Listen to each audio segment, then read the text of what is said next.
Decision 2014 Before You Vote is a special election year series brought to you by Broward College, providing exceptional programs and resources to prepare students for high-demand careers.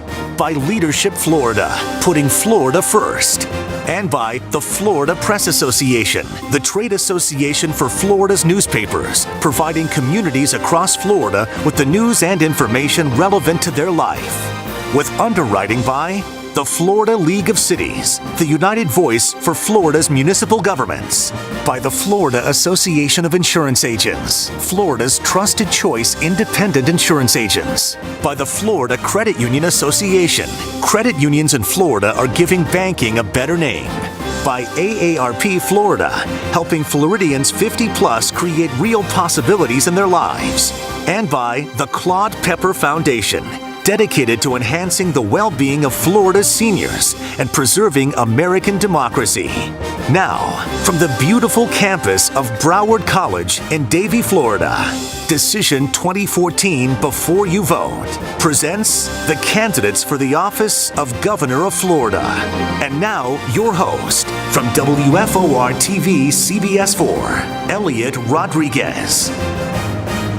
And good evening, everyone. We are live from Broward College in Davie, Florida, broadcasting to 11 Florida television markets from Bailey Hall, where we are prepared to have the two major party candidates for Florida governor square off for the next hour. Good evening, everyone.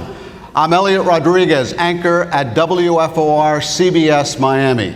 Joining us on the panel tonight are Rosemary Goodrow, the editorial page editor of the South Florida Sun-Sentinel, and Frank Denton. Frank is the editor of the Florida Times-Union newspaper in Jacksonville. We would like to thank and welcome all of you who are watching us, and we'd like to thank our host tonight, Broward College, and its president, J. David Armstrong, Jr., who is joining us here in the audience along with a group of students.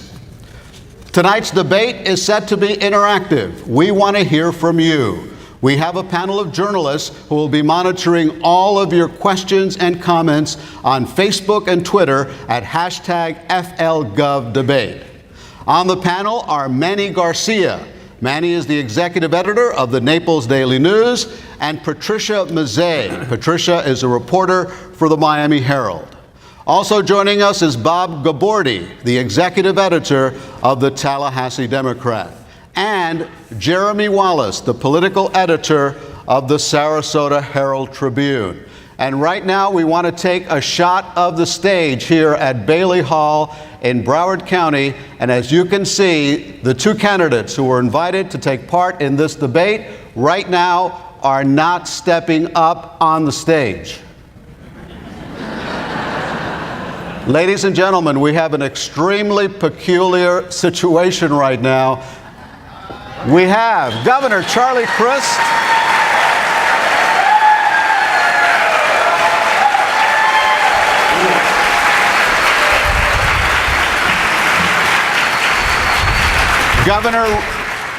Florida Governor Rick Scott, our incumbent governor, and the Republican candidate for governor is also in the building. Governor Rick Scott, we have been told that Governor Scott will not be participating in this debate. Now, let me explain what this is all about. Governor Crist has asked to have a fan, a small fan, placed underneath his podium. The rules of the debate that I was shown by the Scott campaign say that there should be no fan. Somehow there is a fan there, and for that reason, ladies and gentlemen, I am being told that Governor Scott will not join us for this debate.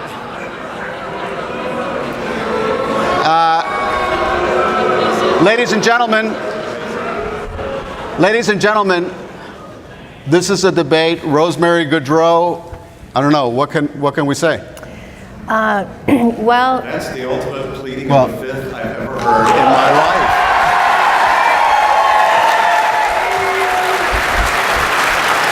Wow. Yeah, it is. No, I'm not. I'm sad the people of Florida aren't going to get to hear about we're not asking you a question. Future. We're not asking a question of Governor Crist.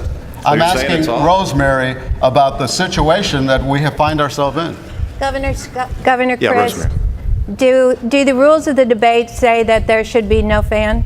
Not that I'm aware of.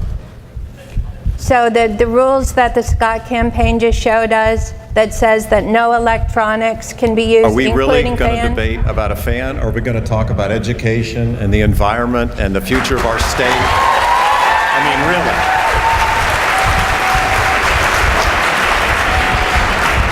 There are serious issues facing our state, and it's like funding education appropriately, protecting our environment, making sure we have ethical, honest leadership. Governor, I mean, if he's going to give it to me, I'm going to take it.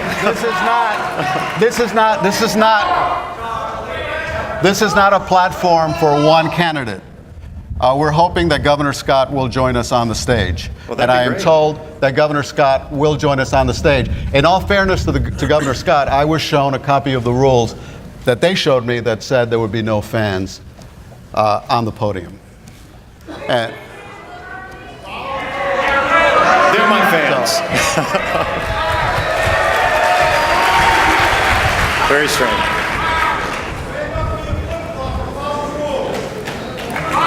Should we ask them to get rid of the fan? my understanding is that Governor Scott will be coming out. Not in my life. Unimaginable.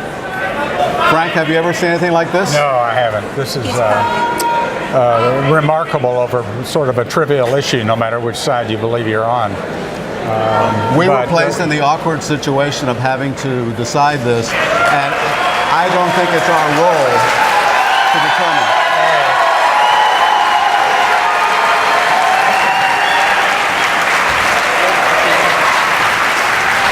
Governor, thank you.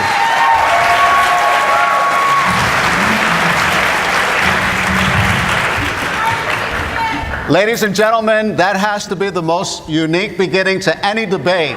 I don't think we'll forget it. Not only in Florida, but I think anywhere in the country. Let us start. Let's start with, first of all, the rules. The rules of this debate are 1 minute for the question to the first candidate. The second candidate will have a minute, and then the first candidate will have 30 seconds to respond. We want to get a lightning round in here with 20 seconds. Let's get right to it, and let's ask the first question, which was determined by a coin toss, to Governor Crist. Governor Crist, you have spent millions of dollars in this campaign defining your opponent through negative advertising, and in the end, the voters are unhappy with their choices.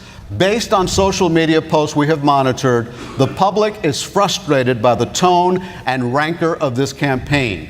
Tonight, without attacking your opponent, define yourself for the voters and tell them why you deserve to be governor. Thank you very much. First, I want to thank you for sponsoring this debate. And Governor, it's good to have you with us now. I want to start out by saying that I grew up in Florida. I love this state. I've been here for 55 years, growing up in St. Petersburg, and I care deeply about public education. I'm a public school kid myself, graduating from St. Pete High in 1974. I think it's important that we reinvest in education because we need to. I also think that it's important that we do what's right for higher education. I'm a graduate of Florida State University, and I know that our higher education institutions, our great universities, need to have appropriate investment. And finally, I know that it's important for the future of Florida that we get focused on the middle class and job creation, creating jobs that pay well, not just minimum wage, although I think we need to raise the minimum wage, but we need to give an opportunity for people in the middle class to do better for themselves and their children. And it all starts with a great education. Thank you, Governor Crist. Governor Scott, same question to you. Sure. First, I want to thank everybody at Leadership Florida for the opportunity to be here. I want to thank my wife, who's been with me since I was 19. We've been married 42 years, and we are blessed with 2 wonderful daughters, 3 grandsons, who hopefully are, my almost 3-year-old is able to see tonight. He got poked in the eye today at school. But why should they elect me as governor again? I grew up in a family that struggled. You saw the ads in 2010. It's embarrassing my mom called me a good boy, but she was a wonderful mom. She was willing to divorce a husband that was abusive, which gave me a shot. If she had not divorced that man, I don't know what my life would have been like. She remarried, 5 kids. They struggled to put food on the table. We lived in public housing, but she told me, Rick, if you'll go to church a lot, if you'll study hard, make straight A's, if you'll be an Eagle Scout, then you have a shot at the American dream. I ran in 2010 because I believe in the dream. Thank you, Governor I've Scott. led that dream. Governor Crist, your rebuttal? Yeah, well, I think it's important that we reinvest in education. We talked about that earlier, and unfortunately, Rick Scott cut education by $1.3 billion. You can't do that. You can't cut education to the bone that way and expect our children to get a good, solid education and have an opportunity going forward to have a good employment and a great career. So I think we have to focus on that. We have to have a laser focus on it, in my view. And we also have to focus on our universities, as I stated before. Again, unfortunately, Rick Scott took $300 million away from our universities his second year. The next question from Rosemary Goodrow to Governor Scott. Governor Scott, you claim Florida lost 825,000 jobs because of Charlie Crist. Can you tell us what Governor Crist specifically did to cause those job losses? Sure. Actually, it was 832,000 jobs that were lost between 2006, when Charlie got elected, and Jeb Bush left him with a great economy. And by the time he left office, unemployment went from 3.5 to 11.1%, the second highest increase in unemployment in the country. Here's what he didn't do, and here's what he did. Step 1, he raised taxes. He raised taxes on our citizens by $2.2 billion. $2.2 billion. You should never raise taxes, especially after he said he wouldn't, but in a recession where people can't afford it. He said, if you have a child that's going to go to university, he said, it's going to cost you more money. He wasn't willing to call on companies. I talk to companies all the time. Charlie wouldn't call on them. He wouldn't help economic development efforts. He raised regulation. If you think about building a business, I want to build those businesses to be in Florida. Lower taxes, less regulation, streamline the permitting process. That's why we lost 832,000 jobs while Charlie was governor. Governor Crist? The people of Florida know that I didn't cause the global economic meltdown any more than, thank you, any more than Rick Scott caused the national economic recovery. People are smarter than that. They understand, and they understood that we were serving in a difficult time, and we had to make tough choices. And it wasn't easy, but we got Florida through. One of the ways we got Florida through was to work in a bipartisan way, to work with people across the aisle, to take the recovery money and help us make sure we didn't have to fire 20,000 school teachers.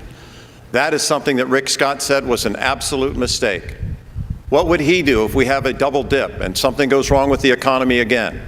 Because of politics, not seek help? Charlie's campaign slogan should be, Charlie Crist, powerless for the jobless. What you just heard is he couldn't do anything. He wanted the job as a governor, but he didn't want to call on companies. He didn't want to do the tough things. He didn't want to cut regulation. He didn't want to do the job. He spent all of his time trying to be vice president and then run against Marco Rubio for the Senate.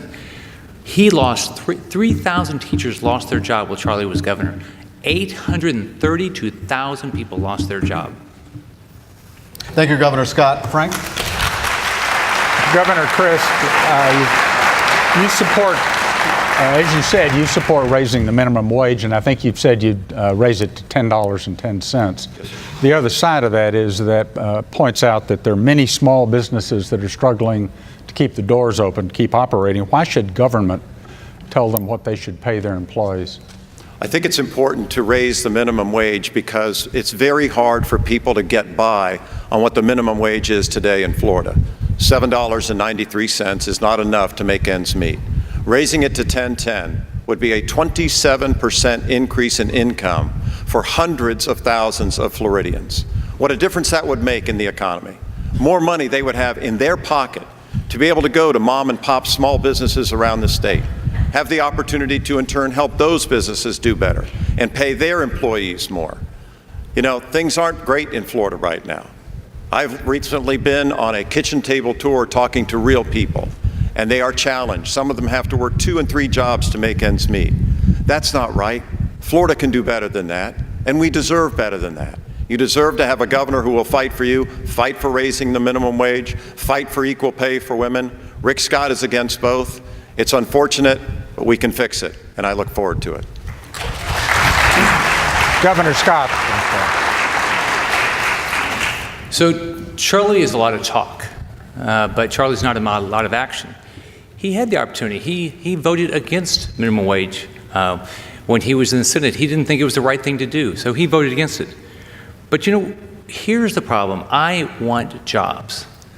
Charlie lost 832,000 jobs, and he wants to lose more. The CBO says 500,000 jobs will be lost if Charlie gets his minimum wage increase. I don't want any of those individuals to lose a job. I know what it's like. I had parents that didn't have a job. I had parents that watched their home almost be repossessed, their car being taken. Charlie doesn't worry about those people. He doesn't know what it's like to be like that.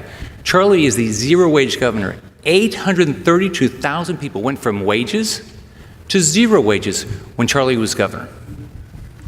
Governor Crist, you have a rebuttal. Rick, there you go again, trying to blame the global economic meltdown on me. It is unbelievable that he would continue to say that, but he says it. And he also says that he created all these new jobs, all by himself. You just can't trust Rick, and it's sad, it's unfortunate. You know, he has spent so much money on television advertisements. The media themselves has said they're the most negative ads that have ever been aired in Florida and the most dishonest. And he's continuing that dishonesty today. When he tells you that I lost a bunch of jobs Governor or he Crist, brought thank them you. back, it's Your just time's not up true. for the rebuttal. Thank you. Right now, we want to hear from the voters. This debate is connected through social media, through our social media panel. So let's find out what the voters are saying through social media. Let's go to Manny Garcia of the Naples Daily News. And Manny, what's trending on social media right now? And we need you to ask a question of Governor Scott. Well, the fan. But no, actually, one of the things that's trending is, Elliot, you started it off, but really I don't think the candidates answered it. So for Governor Scott, one of the things that continuously comes up is that between you and special interest groups, and I think it also applies to Governor Crist, but tens of millions of dollars has been spent, what really amounts to a scorched earth campaign between you two. So one of the question is, why should you be reelected when the campaign is so dirty? When I talk to voters, they tell me they care about three things. And it's very similar to my family growing up. Step one, they want a job. They want a job, they want a job, they want a job. They want a governor that says, I'm going to get up every day. I'm not going to be running for vice president. I'm not going to be running for the U.S. Senator. I'm going to get up every day and say, how can I get more jobs? How can I get a company like Hertz to move their corporate office? How can I get Lockheed Martin to move more jobs here? How can I get Northrop Grumman to move more jobs here? Who's going to travel to make sure that I get more jobs? Number two, it's like my mom. She said, Rick, get a good education.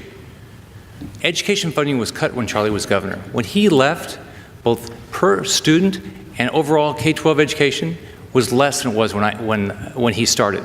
So, and third, they want to live in a safe environment. So what I work at every day, jobs, better education system, make sure you can live in a safe neighborhood. Governor Crist, you want to address the nastiness of this campaign and the ads, the negative ads? People are just turned off by them. Yeah, well, of course they are. So am I. I've had about $50 million of negative ads thrown on me. You think I'm not tired of it? I think it's important that we be able to talk about Florida's future. This is a race about the future of our state. You have to make a decision in less than 3 weeks about who you want to be your next governor. Rick Scott has talked about the fact that he's called companies around the country to try to bring them to our state. That's true. He's also offered them about $266 million to come here. And they've only come through with 4% of the jobs that they promised. That's a 96% failure on jobs in that program. Now, what would I do with that $266 million? What I think is the right thing for you, what I think is the right thing for Florida. I would invest that money in Florida small businesses, make sure that they have a fighting chance. I think we need to protect Florida first instead of bringing companies from outside the state that cannibalize our own businesses.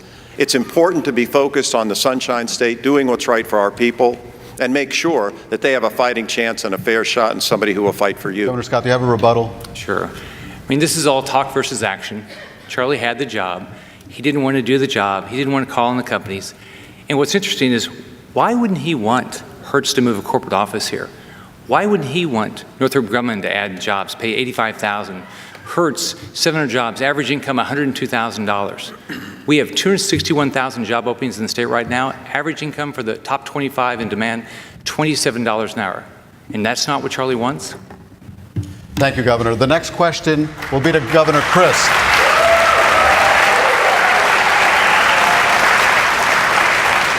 Governor Crist, we're on a college campus right now, and we have college students here who worry about tuition and debt. You signed a bill allowing universities to raise tuition 15% a year. Governor Scott has prohibited further increases and has pushed state colleges to offer four-year degrees for $10,000. What do you say to kids now burdened with so much college loan debt? Well, let's look at all the facts, Elliot. What Governor Scott did, in addition to what you said, the first year he allowed tuition to go up 15%.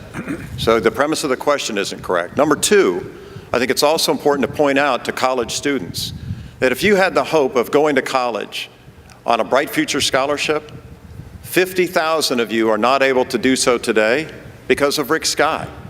Now, I don't know why they reduced him that much. I only know that those are what the facts are, and facts are stubborn things. So if you want to have the opportunity to go to college and to do so in a way that you can afford it, I would seek your vote, because I'll restore those cuts to Bright Future Scholarships because you need them and you deserve them. There's a young lady here tonight named Marcella. I went to her house in Miami just over a week ago and sat down with her, and she was upset because she couldn't get a Bright Future Scholarship, and she had a 4.7 grade point average. That's unbelievable to me, but it's because of the cuts that Rick Scott has brought to education. Thank you, Governor. Governor Scott.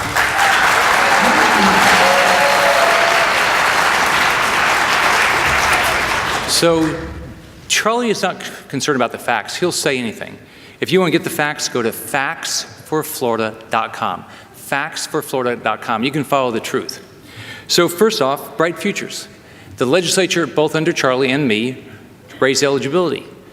But because of Charlie's 15% plus inflation, tuition increases every year, when you think you get a free ride through Bright Futures, you don't anymore because of Charlie's increase.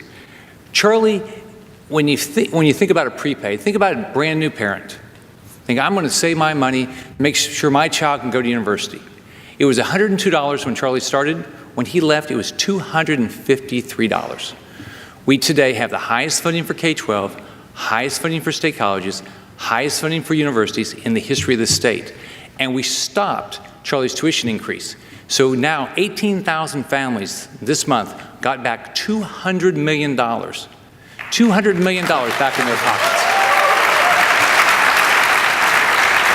Governor Crist, your rebuttal? Sorry. Your rebuttal? Yes. You know, Rick talks about telling the truth. That's an interesting thing to assert from a guy who ran a company who had to pay the largest fine for fraud in the history of the United States of America. The truth hurts sometimes. And Rick, this is also a fact. You pled the fifth 75 times so you wouldn't have to answer to questions involved in it. That is not the kind of leadership that Florida deserves. Thank you, Governor Crist. Audience, please hold your applause so we can get as many questions as possible. The next one from Rosemary to Governor Scott. Governor Scott, environmentalists are unhappy that you cut the budget for water management boards, eliminated the department that regulated big new housing developments, and in a record high budget year gave only $17 million to the public land buying program, Florida Forever. A budget says a lot about a leader's priorities. Where does the environment rank in yours? Sure. So here's what we've accomplished so far. When I took office, it was a big surprise to me that Charlie had sat on his hands while we had a decades-old lawsuit over the Everglades.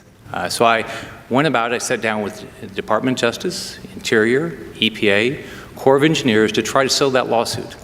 I got the environmentalists on board, I got the ag community on board, and we had a record settlement.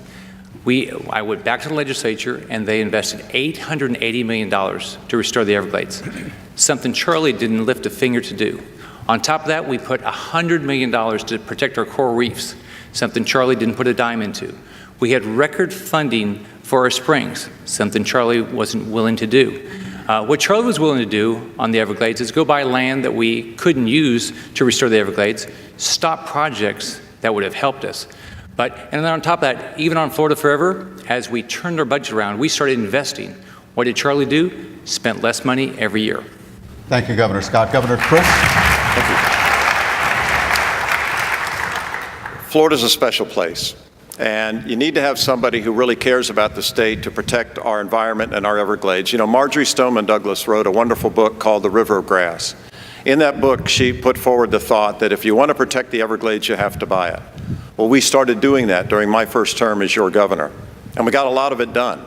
We were able to get about 26,000 acres that we could now make pristine and hold and preserve and restore the natural flow of water south. What happened after Rick Scott got in? What happened is that he started the discharges that were coming out of Lake Okeechobee and polluting the Caloosahatchee River near Fort Myers and Cape Coral, as well as the St. Lucie River on the east coast of Florida. In fact, when he went to the east coast to look at it on the Treasure Coast and what was happening in the Indian River Lagoon, he wouldn't even get out and talk to the people. They were so upset. 500 of them showed up. He wouldn't show up to talk to them or answer their questions. It's a pattern. It's Crist. So, go to factsforflorida.com and you get the truth. So Charlie stopped after the state had spent $272 million. $270 million of your tax money was spent on Reservoir A1. Charlie stopped it. If we had finished that reservoir, none of the water would have had to be discharged out of Lake Okeechobee. So if Charlie would have done the right things, maybe he would have spent some time trying to restore the Everglades, but he did nothing on the environment.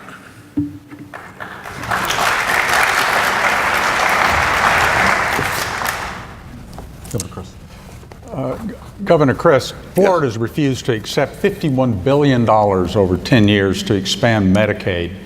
Hospitals want it, doctors want it, a lot of other people are asking for it. Some states have found a way to accept it. Florida has not. Governor Scott said he was against it, and then he was for it, but he didn't push for it with the legislature. Should we accept the Medicaid money, and if so, under what arrangement? Would we just take it, or would we have a unique way of doing it the way some other states have done? This is such an important issue, Frank. I'm glad you asked about it. Medicaid expansion means an awful lot to about 1 million of our fellow Floridians who are currently not getting the health care that they deserve and, more importantly, that they need. They're not getting it because, sadly, Rick Scott won't lift a finger to get it done, and I don't know why. What I do know is that they deserve to have those funds. We deserve to have a governor who will enact making sure that we get that Medicaid expansion money. It's money you've already sent to Washington, and you simply deserve to get back.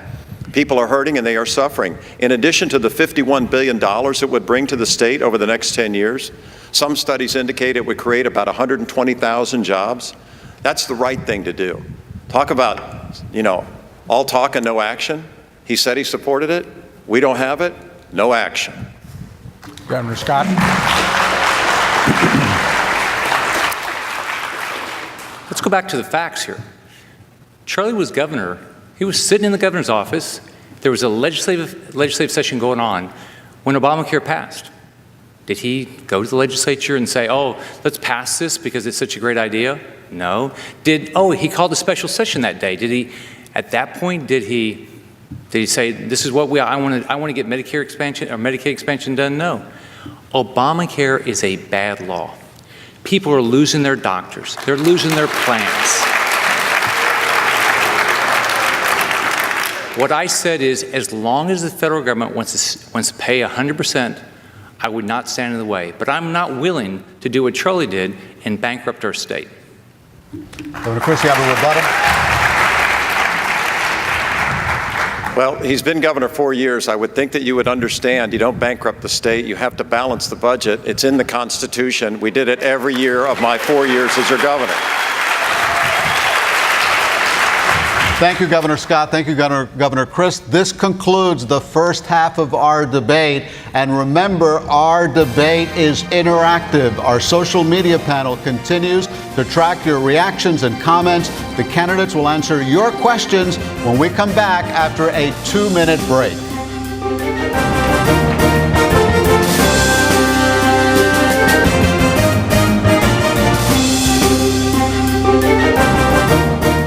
Broward College transforms lives. We offer online and on-campus courses, the lowest higher education cost in South Florida. 132 programs, including 12 bachelor's degrees. Great transfer options to universities nationwide. The highest first-year earnings in the state. Create your best future at Broward College. Stay informed about Florida's race for governor and your local community with Florida's newspapers, in print, mobile, and online. Florida Press Association members are dedicated to bringing you the news when and how you want it. Stay informed. Read a newspaper. Producing live televised debates in statewide and presidential races since 2006, Leadership Florida is Florida's most trusted nonpartisan convener, educating, engaging, and inspiring Floridians for 33 years. The Florida League of Cities is the united voice for more than 400 local governments. Cities, the keystone of American democracy and the place millions of Floridians call home. Cities, working every day to improve your quality of life. A credit union is a better place to do your banking, checking, savings, loans, everything. And being not-for-profit, their rates and fees are usually lower. It's kind of like finding money every day.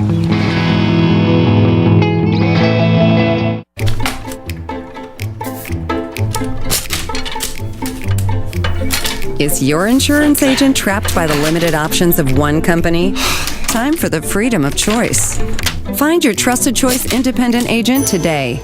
Before you cast your vote, visit www.aarp.org/yourvote to see where the candidates stand on issues important to you. The Claude Pepper Foundation, keeping leaders and the public informed about the health, long-term care, and income security challenges confronting America's older citizens.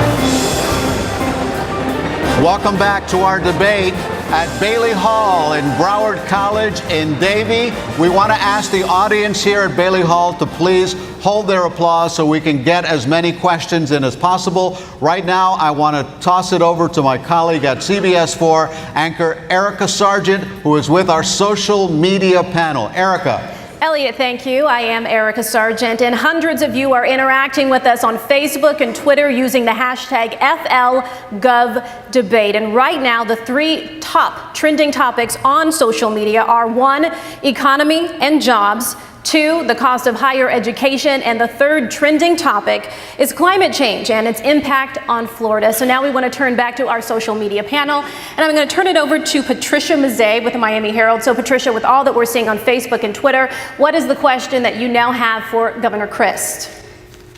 Governor Crist, it seems like a lot of viewers want to know how it is that you think, how you can solve problems, both you and Governor Scott. So my question is, when science is at odds with religion, when you're faced with a question where science is not consistent with your faith, how do you deal with that problem? If somebody asks you, is the Earth 4.5 billion years old or 6,000 years old, what do you say? Well, my religion's very important to me. I have a very deep faith in God, and every morning I read the Bible. It's important to keep centered and keep focused on that. And so I take it very seriously, and I also try to utilize science and learn as much as I can. On the issue of climate change, it's pretty clear to me that man is contributing to this problem. We're in South Florida tonight, and it seems to me that in South Florida, as well as the rest of the state, we're really ground zero for this issue. Now, my opponent doesn't believe in it or says he's not a scientist or whatever. But I believe it's happening, and I think we have an obligation to try to stop it. It's why I held climate change summits in the past and signed executive orders to reduce emissions to address it. I mean, if you're on Miami Beach tonight and you go to Alton Road, you'll find that many days it is actually flooding when it's not raining. That tells you all you need to know. We need to address it. Governor Scott. Well, I grew up in the Methodist Church. My mom made sure I went to church a lot. My mom and my grandmother were devout Christians. Jesus Christ became my Savior at a very young age. I read the Bible. I like to listen to sermons. And my faith is very important to me, and I know it's very important to my family, to my wife. Now, when I think about problems, I think about solutions. So let's take global warming. What we've done since I got elected is focus on the solution. We've spent $350 million to deal with sea level rise. We spent $100 million to deal with protecting our coral reefs. We've increased the funding by 45% for beach renourishment, on top of all the other things, our springs, trying to move water south, the $880 million we put into the Everglades. But my faith is very important to me. I believe in it, but I'm also going to try to solve any problems I see need to be solved. Governor Crist, your rebuttal? Sure. I really don't have a rebuttal to that. I mean, you know, we all have the right to feel how we feel about our Creator, and I respect that different people may have a different point of view. For me, I happen to be a Methodist too. Maybe it's the only thing we agree on tonight, Rick. But, you know, faith is very important. Science is important too. My father happens to be a medical doctor, and so is one of my 3 sisters a medical doctor. So I think the combination of science is important, and the core beliefs of your religion are more significant than anything. Thank you, Governor Crist. Rosemary? Governor Scott, you say you're against discrimination, but the courts have said Florida's ban on same-sex marriage is unconstitutional because it is discriminatory. Do you think the ban is discriminatory? Well, let's think about where we are. None of us believe in discrimination. I clearly don't believe in any discrimination. In 2008, part of our democratic process, led by Charlie, there was a constitutional amendment passed that said marriage would be between a man and a woman. While I believe in traditional marriage, we've got to understand people have different views. It's going through the court system. My understanding is going to the directly to the Supreme Court. Whatever the Supreme Court decides, they'll decide what the law in Florida is. I will abide by that law. But what's important to me is we need to understand people have different views. Shouldn't have ill will because people have different views. But we have to remember all this was started with Charlie as governor. Governor Scott, I'm not sure I got an answer to the question. Sure. I'm not sure I got an answer to the question. Do you believe the ban is discriminatory? I don't believe in discrimination, but look, I can tell you, I don't believe in discrimination. I believe in traditional marriage. The court's going to decide. This is a decision for the courts, and they'll ultimately make the decision. Governor Crist? I don't believe in discrimination either, and I don't believe in it so much that I believe that gay couples should have the right to marry.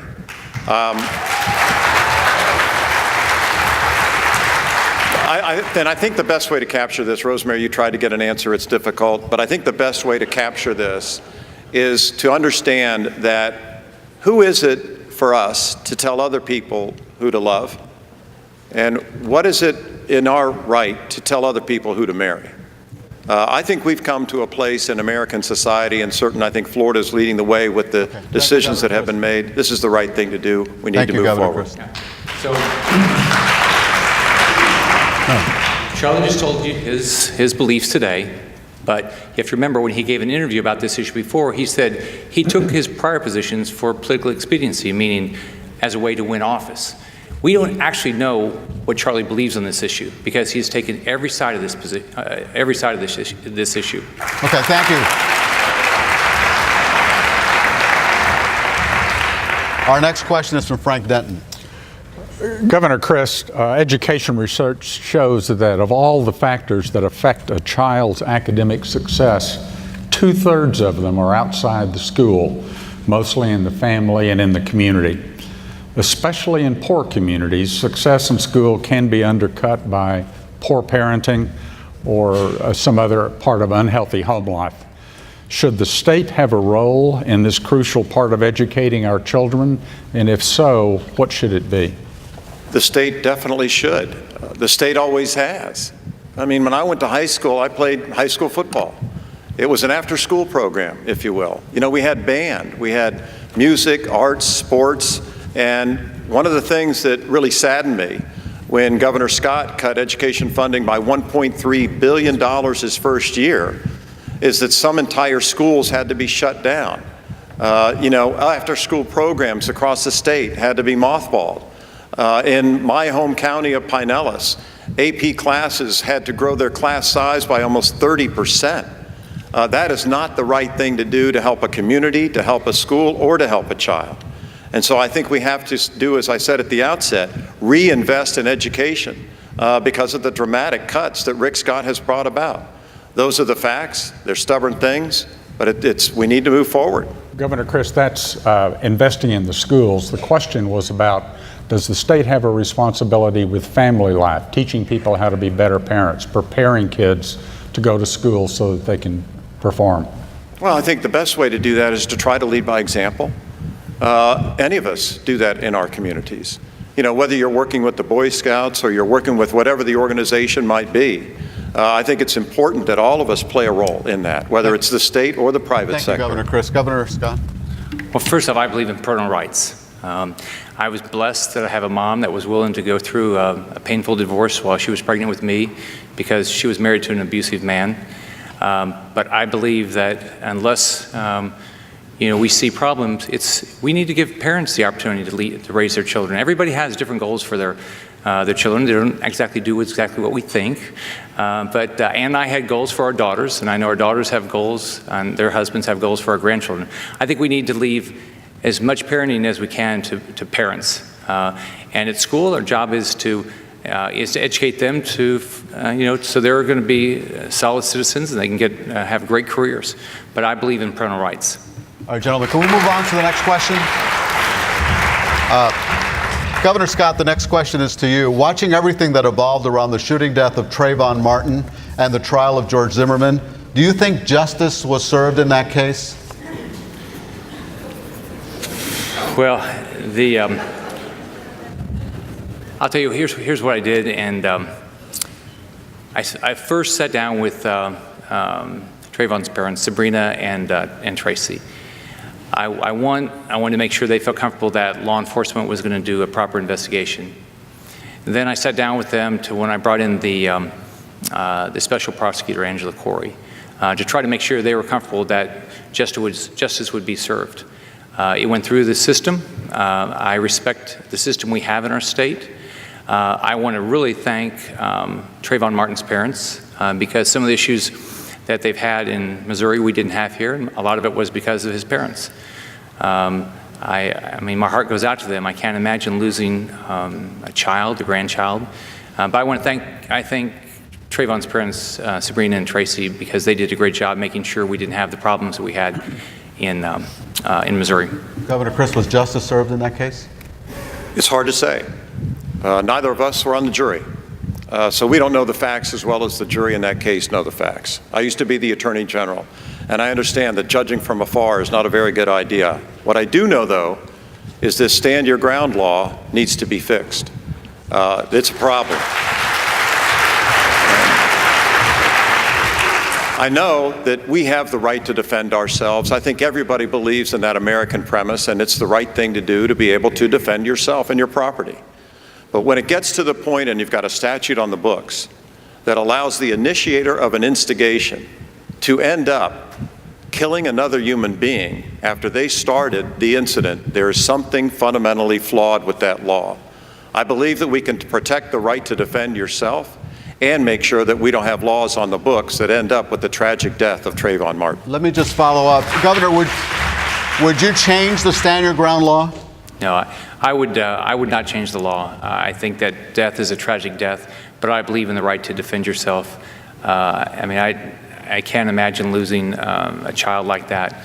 But I've talked to sheriffs and police chiefs. 40 sheriffs have endorsed me. Police Chiefs Association has. And I stand with them that we need to have the existing law in place. Thank you, Governor. Rosemary. Governor Crist, Florida is the Sunshine State, yet we're not in the top 10 for solar power development. Georgia installed more solar power last year than Florida's installed in the past 3 years.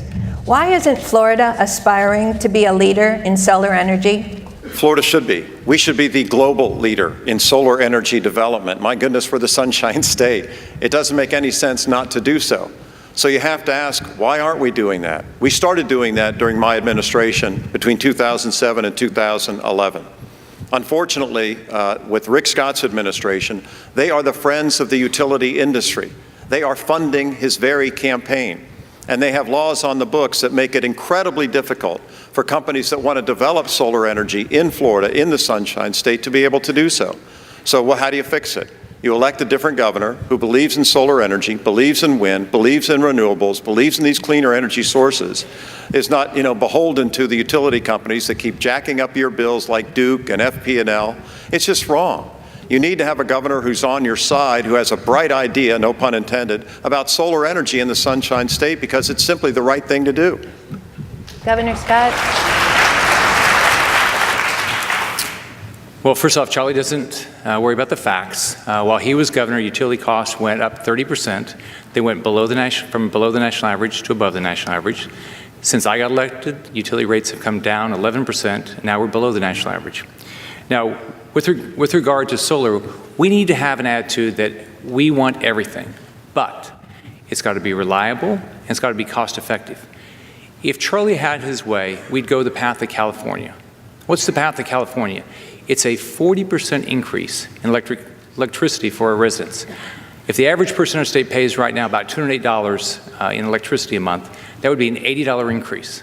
So Charlie can talk all these things he'd like to do, but it's going to come out of your pocket. A 40% increase because he wants to do, and remember, when he was there, a 30% increase in utility cost.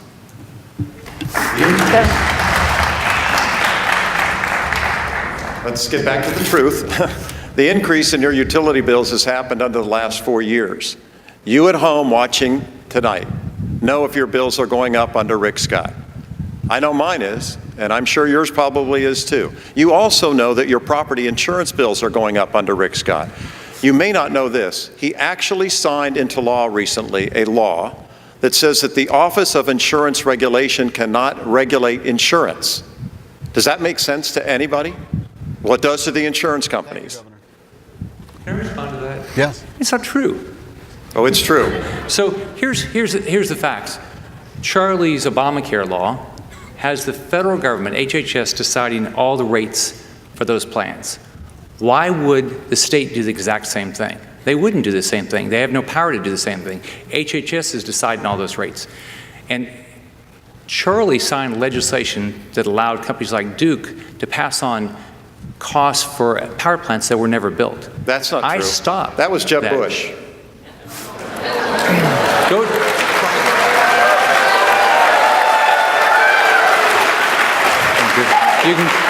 You can go to Facts for Florida. You can go to Facts for Florida, and they'll explain, and they'll show you the bill that Charlie signed. Denton has the next question for Governor Scott. Governor Scott, Florida is seeing a revolt over high-stakes testing in our schools. The federal government's played something of a role, but Florida lawmakers have added even more tests and tied them to teacher pay. Are all these tests needed to preparing our kids for the future? Sure. I think what we all believe in is we all want to make sure children get a great education, and we all know that measurement works.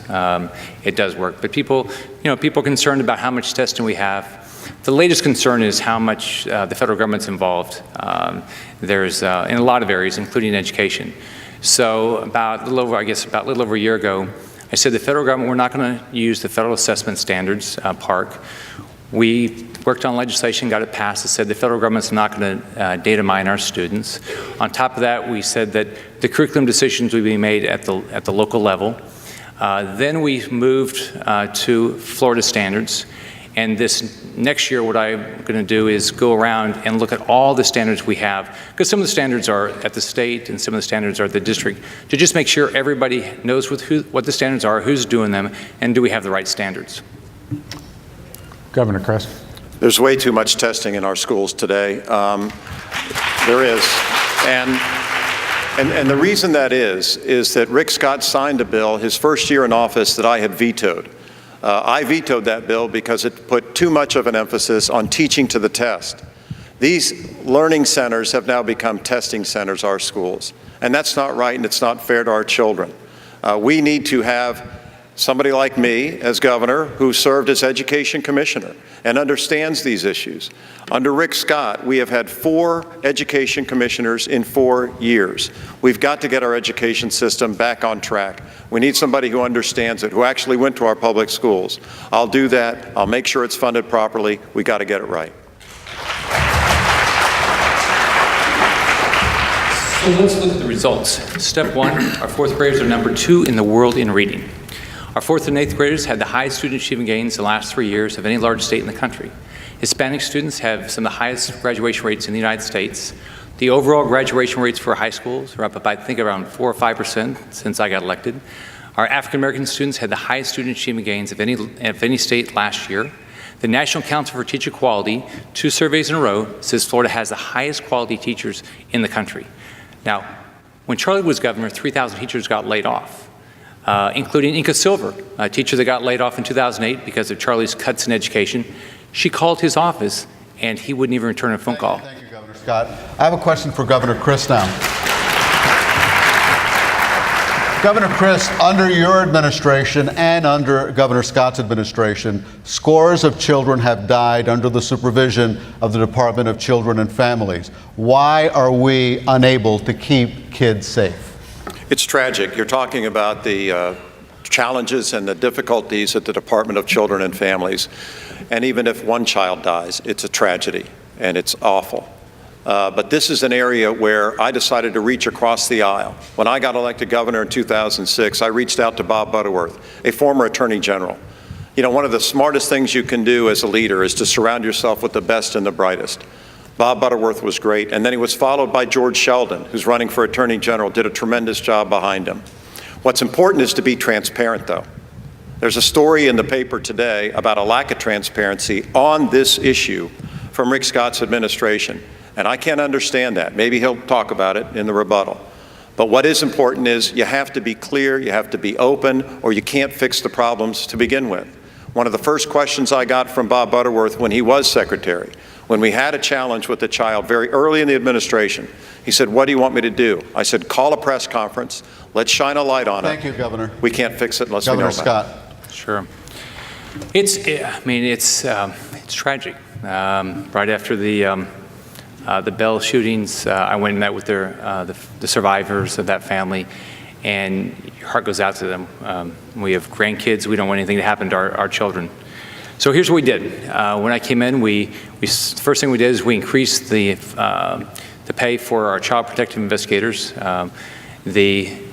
Charlie had cut the funding for the child protective investigators. Then we also brought in the Casey Foundation to review what we were doing. They made some recommendations. This last year, I went to the legislature and asked for more child protective investigators, and now we have 270 more. And they're going to be able to spend more time per family to hopefully stop this. But here's the positive. It's the number of child deaths has come down since Charlie was governor. It's not zero. I wish it was zero because every child death is a tragedy. Governor Scott, thank you.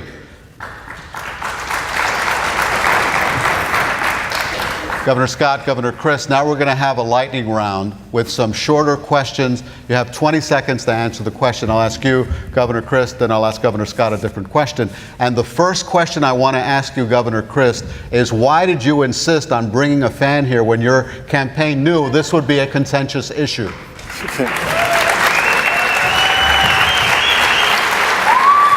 Why not? You know, is there anything wrong with being comfortable? I don't think there is. Having compassion with other people, we did fine. Thank you, Elliot. And Governor Scott, why the delay in coming out over a fan? Well, I waited until we figured out if he was going to show up. He said he wasn't going to come to the. He said he was going to come to the debate. So why come out until he's ready? Governor Scott, why do you keep your assets in a blind trust? Sure. The reason is so I don't have a conflict. Charlie Crist did a grand jury when he was governor and said that the right thing to do was do what Jeb Bush did and Alex Sink did. Now, Charlie didn't do it. Put your assets in a blind trust so you don't have a conflict. So I don't know what assets they have. The third party runs those assets, and that's what I've done. Governor Crist, say something nice about Governor Scott. I'm happy to. I want to commend him on how he has handled the Ebola situation. I want to commend him. It's better to be prepared than panic, really. You had an extra 7 seconds. Governor Scott, say something nice about Governor Crist. That was pretty nice of him. Okay.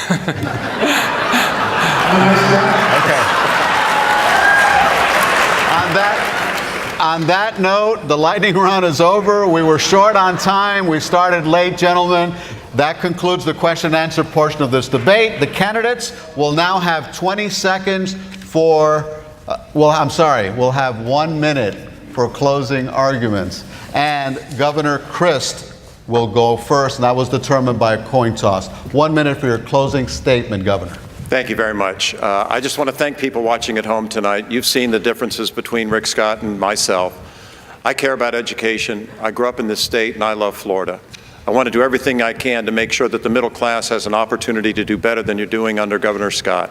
I want to make sure that we invest in Florida businesses first, that they have a chance to employ more people instead of bringing big corporations from outside our state. And I want to make sure that we protect our beautiful environment. I love the water, and I love being out on the water in Tampa Bay in my home. And I want to make sure for future generations they have the opportunity to enjoy the beauty of this great state. I'm asking for your vote. I would appreciate it, whether you vote by mail, you vote early, or you vote on November 4th. God bless you, and God bless our Florida.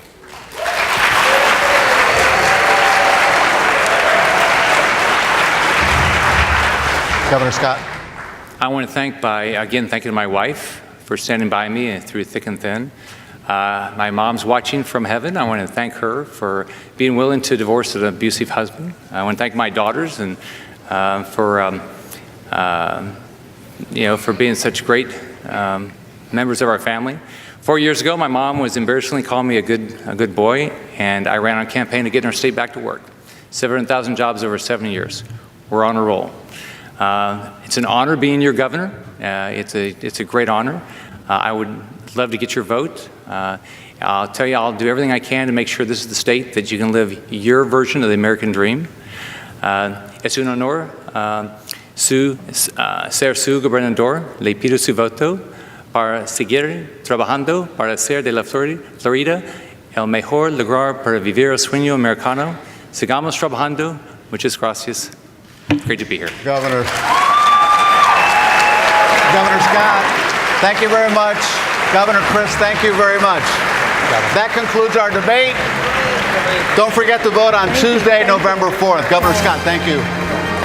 Thank you very much, Governor.